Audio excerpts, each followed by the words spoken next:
Next, flowchart. The pictorial or graphical representation of an algorithm is known as flowchart. Pictorial representation. Problem in the picture representation. First of all, a terminal. Name of this symbol is terminal. Terminal is used for start and stop. Start and stop. Then input output. We use parallelogram symbol. Input and output. Then process. Process rectangle. We use it. These are rectangle. Then decision symbol. A rhombus symbol is used for decision, that are for conditional. Then flow lines. Arrowheads are used to indicate flow of operation. That means movements of an operation. At last, connectors. Connectors, we can connect to another page. These are some of the symbols associated with flowchart. Anyway, advantages of flowchart. Better communicate here, effective analysis, effective synthesis, and effective coding. Flowchart limitation time consuming. Modification difficult. Design difficult. Flowchart draw to find a sum of two numbers. Start symbol start to the parallelogram symbol input output use here. Input A, input B. Then these are used for processing. S is equal to A plus B. Then that result print S. Then stop. Next question, find sum and average of three numbers. Sum and average. First of all, start symbol oval shape. Next arrow movements. Input A, B, C. After that, S is equal to A plus B plus C. Then average equal to S by 3. Included in process box. Then again arrow moved to print S and average. Parallelogram symbol, then stop. Next question, algorithm and draw a flowchart to find the biggest of two numbers. Biggest of two numbers. അതായത് രണ്ട് നമ്പറുകളിൽ വലുത് കണ്ടുപിടിക്കുക. ഇപ്പൊ ഞാൻ ഒരു number കൊടുത്തു, 20 എന്ന് കൊടുത്തു, അടുത്ത 30 എന്ന് കൊടുത്തു.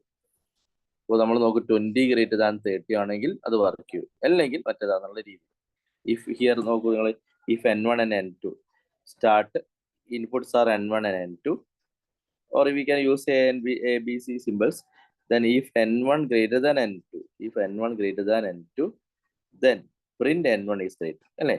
n1 ആണ് greater than print n1. Otherwise ഉപയോഗിക്കുന്ന else print n2. അപ്പോൾ നിങ്ങൾ ഇപ്പോൾ കൊടുക്കുകയാണ് 2 greater than 3 ആണോ ചെക്ക് ചെയ്തത്, എല്ലാം ആണെങ്കിൽ ഇത് വർക്ക് ചെയ്യും. അല്ലാതുകൊണ്ട് പിന്നെ ഈ ഒരു സ്റ്റെപ്പ് വർക്ക് ചെയ്യില്ല, നേരെ ജമ്പ് ചെയ്യും else what n2 is greater എന്ന് പ്രിന്റ് ചെയ്യും. Then end of that if statement, at last stop. അപ്പൊ ഇതിന്റെ അൽഗോരിതം നിങ്ങൾക്ക് എഴുതാൻ പറ്റും, ഫ്ലോ ചാർട്ട് നമുക്ക് ഡിസൈൻ ചെയ്യാൻ പറ്റും. Start, input n1 n2, then n1 is greater than n2. n1 greater than n2 ആണെങ്കിൽ നമുക്കറിയാം print yes, then n1 is greater than print ചെയ്യാം. അല്ലെങ്കിൽ no, n2 is greater. Then last move it. ഇതാണ് അതിന്റെ flow chart. Next, write an algorithm and draw a flowchart to print the sum of the first n natural numbers. Sum of the first n natural numbers. അതായത് ഇപ്പൊ ഞാൻ 5 എന്ന് കൊടുക്കുകയാണെങ്കിൽ 1 + 2 + 3 + 4 + 5 വരെ അത് work ചെയ്യാം. അപ്പൊ അതിന്റെ റിസൾട്ട് ഈ 1 + 2 + 3 + എന്ന് പറഞ്ഞാൽ ഇപ്പൊ ഇവിടെ 6 + 10 50 എന്നൊരു ആൻസർ വരണം. അപ്പൊ നമ്മൾ നോക്കാം. സ്റ്റാർട്ട്. അപ്പൊ നമുക്ക് ഇൻപുട്ട് ആയിട്ട് ഉപയോഗിക്കുന്നത് നമ്മൾ n ആണ് ഇൻപുട്ട് ആയിട്ട് ഉപയോഗിക്കുന്നത്. Then a = 1, s = 0 എന്ന് കൊടുത്തിട്ടുണ്ട്. a 1 എന്ന് കൊടുക്കാൻ കാരണം ഫസ്റ്റ് ഇനീഷ്യലി 1 കൊടുക്കും, അടുത്ത സ്റ്റെപ്പിൽ 2 ആക്കി മാറ്റും, 3 4 5 അങ്ങനെ കണ്ടിന്യൂ ചെയ്യാൻ വേണ്ടിയിട്ടാണ്. അതുകൊണ്ടാണ് ഇവിടെ +1 എന്ന് കൊടുക്കാൻ കാരണം ഇവിടെ a + 1 a + 2 അങ്ങനെ പോകാൻ വേണ്ടിയിട്ടാണ്. എസ് ഇനീഷ്യലി 0 എന്ന് കൊടുക്കാൻ കാരണം ആദ്യം എസിന്റെ വാല്യൂ 0 എന്ന് തുടങ്ങും. 0+1 കിട്ടും. അടുത്ത സ്റ്റെപ്പിൽ 1+2 = 3 കിട്ടും. അടുത്ത സ്റ്റെപ്പിൽ 3+3 = 6 കിട്ടും. ആ ഒരു രീതിയിൽ പോകണം. അപ്പൊ ഇനീഷ്യലി ഒരു വാല്യൂക്ക് വേണ്ടിയിട്ട് എസ് = 0 എന്ന് കൊടുക്കും. ഓക്കെ, അപ്പൊ ഇതുവരെ നോക്കി നമുക്ക് മനസ്സിലായി. എന്താണ് റിപ്പീറ്റ് സ്റ്റെപ്പ് 5 and 6. ഈ 5 and 6 സ്റ്റെപ്സ് റിപ്പീറ്റ് ചെയ്യുക അണ്ടിൽ ഏത് കണ്ടീഷൻ വരെ എ <= n ആവണ വരെ. ഇപ്പൊ ഞാനിപ്പോ ഇവിടെ ഒരു എക്സാമ്പിൾ കൊടുക്കുകയാണെങ്കിൽ 3 ആണ് എന്റെ ഇൻപുട്ട് എന്ന് വിചാരിക്കും. 3 ആണ് ഇൻപുട്ട് എങ്കിൽ നമ്മൾ ഈ ഫസ്റ്റ് സ്റ്റെപ്പിൽ ഇവിടെ നോക്കാം. നമുക്ക് എയുടെ വാല്യൂ 1 ആണ്, എസിന്റെ വാല്യൂ 0 ആണ്. അത് കഴിഞ്ഞു റിപ്പീറ്റ് സ്റ്റെപ്സ് 5 and 6 ആണ്. റിപ്പീറ്റ് സ്റ്റെപ്സ് 5 and 6 കണ്ടീഷൻ ഇതാണ്. അതായത് നമുക്ക് കണ്ടീഷൻ നോക്കാം. എ എന്ന് പറഞ്ഞാൽ 1 ആണ്. 1 <= or 3 ആണോ നോക്കാം. ട്രൂ ആണ്. അങ്ങനെയാണ് S = S+. അപ്പോൾ 0 + a എന്ന് പറഞ്ഞാൽ 1 ആണ്, = 1. then a = a+1. 1 + 1 = 2. നെക്സ്റ്റ് ഇറ്ററേഷനിൽ വീണ്ടും ചെക്ക് ചെയ്ത് 2 <= 3 ആണ് ചെക്ക് ചെയ്തു. 2 <= 3 ആണെങ്കിൽ അഗൈൻ S = S+. S എന്ന് പറഞ്ഞാൽ ലാസ്റ്റ് വാല്യൂ 1 ആണ്. 1 + a എന്ന് പറഞ്ഞാൽ 2. that are what 3. then a = a+1. a = a+1 means a last value 2. 2 + 1 that are 3. again 6. 3 <= 3 check ചെയ്യൂ. അതാണ് ട്രൂ ആണ്. അങ്ങനെയാണ് 3 <= 3 ആണോ ചെക്ക് ചെയ്തു. അത് മനസ്സിലായി. then S = S+. S = last S value 3 ആണ്. 3 + a means 3. now we got 6. a = a+.